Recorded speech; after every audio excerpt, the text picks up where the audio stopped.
Have you guys ever stopped to think about the desires that you're actually chasing? Where do they come from? Why do you want the things that you want? What makes you want them? We spend so much time trying to manifest our desires and dreams, but not everything we want is actually meant to become reality for us. I think most people fail because they're trying to fit into the reality that wasn't meant for them to begin with. They're chasing after things that may look good on the surface, but deep down, they don't align with their true path, with their true purpose. And by true path, I don't mean the surface level version of you where how people see you, you know? I mean the deepest, most authentic version of you. The one that is discovering itself all the time. So, you can want almost anything. Money, power, wealth, beauty, freedom. But you don't get everything you want. You only get what's actually yours. And I know it sounds unfair at first, but once you think about it, it will actually make a lot of sense because most of the things people chase were never theirs to begin with. Think about how you start to want things. You see someone else have something, let's say a lifestyle, a career, a relationship. Suddenly something in you clicks and you get a thought like, I want that too. But do you really? Or the desire appears after you saw it? This is how most desires are born, not from inside of us, but from comparison. We absorb them without realizing it, you know? For example, your parents wanted to have a doctor in the family. You grow up feeling guilt or pressure, and you become a doctor to make them proud. Or social media showing us what successful life should look like, and you start working towards that.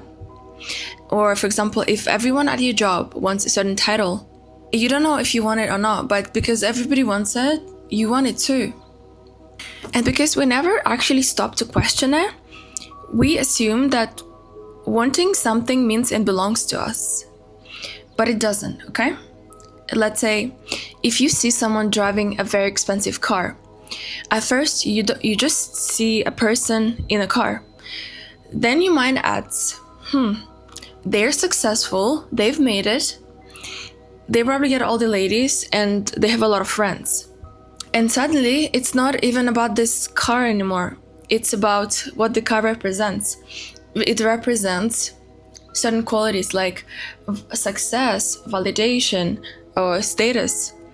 So you start chasing money, not because money excites you or because you genuinely want it, but because you want what you think it can fix. But you have to understand that this desire is secondhand. It didn't come from you. It came from your story you constructed in your head. There's something you probably never thought about. Your body knows what you want before your mind does. Real desires feel different in your body than the bored ones. Let me explain you the difference. Let's start with the bored desires. How do they feel?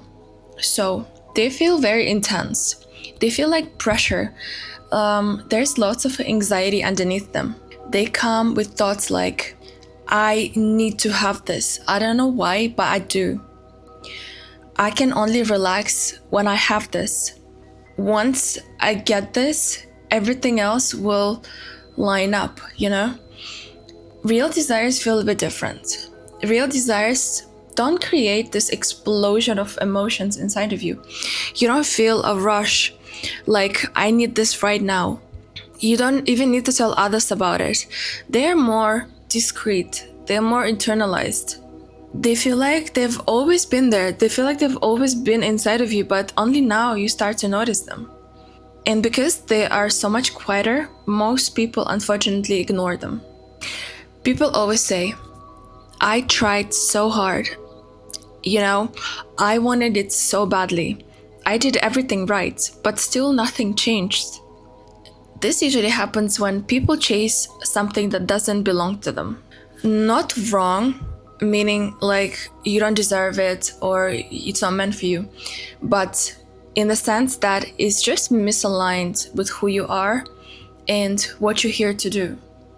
Reality doesn't respond well to performance. It responds to harmony and balance. If what you're chasing is not rooted into something real inside you, I'm sorry to say this, but your actions don't carry any weight. It's gonna feel like you're doing something meaningful, but in reality, you're just wasting your time. For example, money is the easiest way to see this. Money works best when it's not the center of your life and your identity. People who build something real, a craft, an enterprise, or a product, most of the time they were indifferent to the money at first. And they don't hate it and they don't despise it. They are not careless with it. They just don't obsess over it so much. Money comes because it's needed to support something big that they're doing. But when money is the goal, oh boy, nothing will work. Or it might work, but it will be like 10 times harder. Every decision is gonna become impossible to make. Every delay will feel like a personal attack. And every obstacle will feel like you've been rejected, you know? That testing blocks creative flow. And without the flow, you will just keep scattering here and there without actually achieving anything meaningful. Let's say, imagine two people starting a business. Person A is doing it because they love the process, they're naturally interested and curious, they want to build something meaningful. Now imagine person B. They want to escape their current life, they want to prove something, and they want fast money. From the outside perspective, they look very similar, right? Person A, person B, very similar. But internally, they're in two completely different states. One is building and the other one is trying to get away. And let me tell you, the outcome is very different for those two energies. From the early childhood, we've been told that desire creates outcomes. Desire creates results. But that's not entirely true, okay? Wanting harder doesn't create outcomes because it's filled with fear. And when desire is mixed with fear, fear of being behind others, or fear of being average, or fear of missing out, that's a big one actually, it stops being creative. And instead, it turns into a form of compensation. And compensation never brings real results, real stability, okay? So don't think about how do I get this?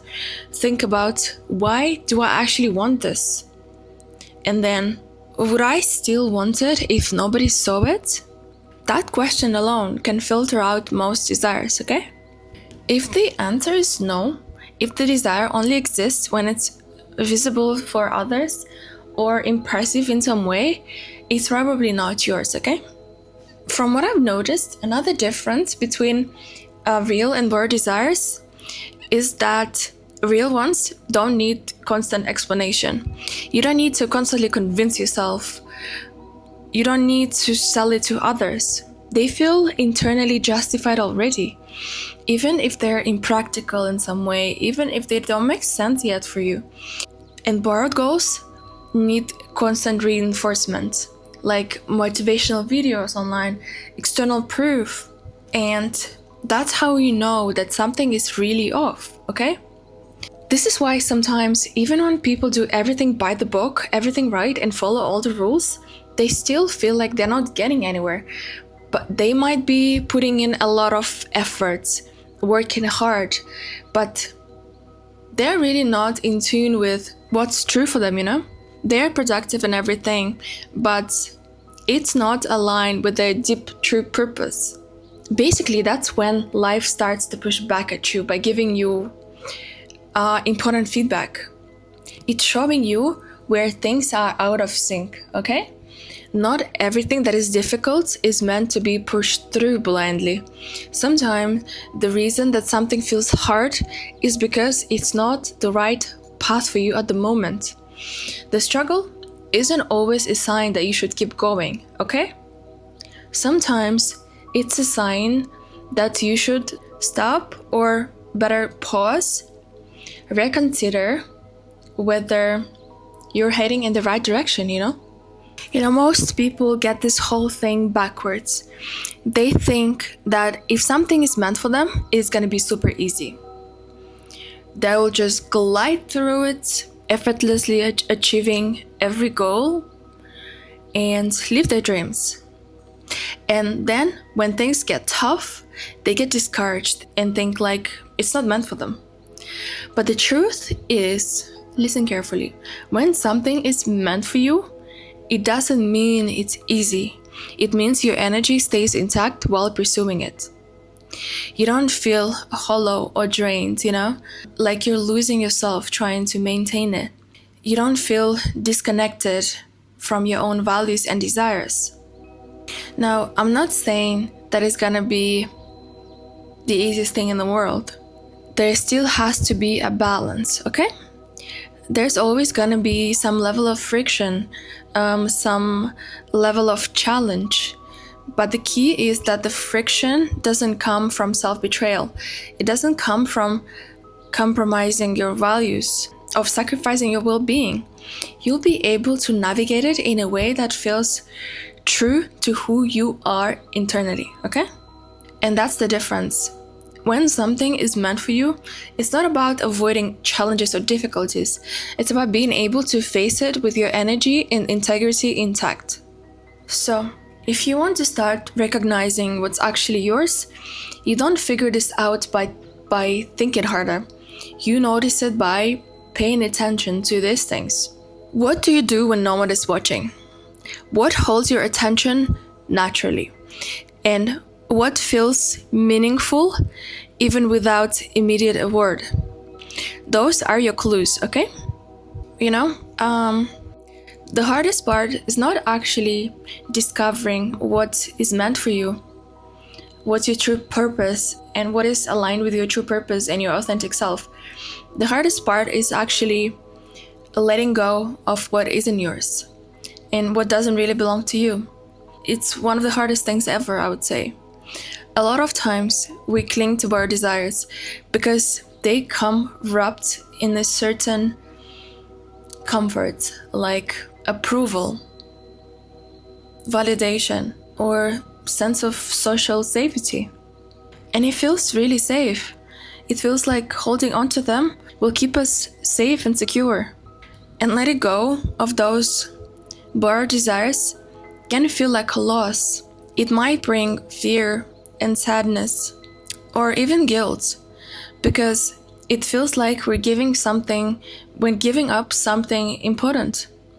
But my advice to you would be thinking of it less like a loss and more like a subtraction. Think of it like removing what doesn't belong to you so you can make room for something that does. And that subtraction is really good. It makes space for your true passion, your genuine purpose, and your authentic self to emerge through it. Sometimes, letting go is the most liberating thing you can do. Because in subtraction, you find more room to breathe, to grow, and become who you're really meant to be, So you don't have to chase everything that catches your eye. You don't have to turn every possibility into a goal. You don't have to want what everybody else wants. Life isn't withholding things from you. It's responding to what is real inside you, actually. And the more honest you are about that, the less force you will need. So, you don't get everything you want. You get what's actually yours. And when you stop chasing what isn't yours, what is yours has finally room to arrive, okay?